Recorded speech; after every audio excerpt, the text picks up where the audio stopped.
What's up, YouTube? This is Joel, and I wanted to give you my fantasy sleeper for week 2. Last week, I chose Carson Wentz, who went on to have 2 touchdowns, around 278 yards passing, blew out the Browns, and he made me a lot of money. So I thank him for that, and I can't wait to share with you who I have picked for week 2.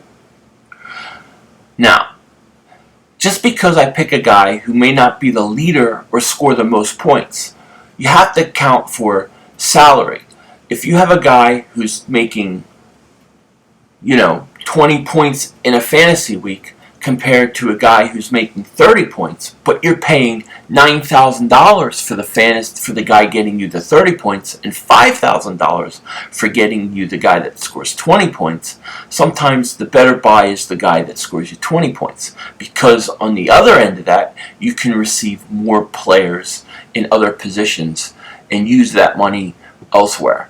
And that's how I made money with Carson, because he played good enough to compete with what other guys did, all while allowing me to, have guys play like Brandon Cooks and Julio Jones all on the same team. So I was very glad that he did that.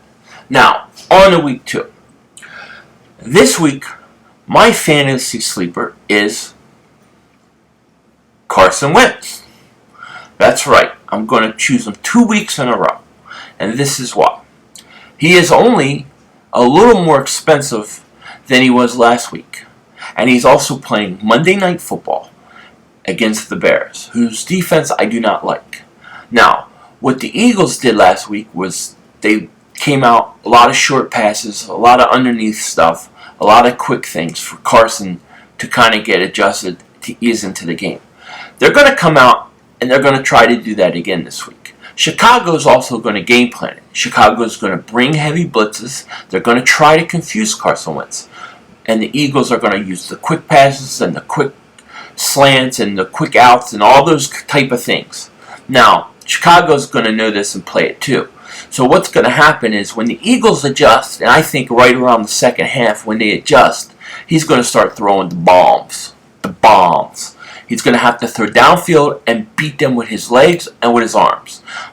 And I think that when it's all said and done, he's going to put up huge numbers, especially on Monday night. If you think he's been getting a lot of press now and people have been falling in love with him, wait until after Monday night. He's going to have a huge game, and I'm going to go with him, and it's going to give me the ability once again to go ahead and put other players at other positions in. So I'm very much looking forward to Carson having another huge week. And that's my fantasy sleeper for week 2. See you later.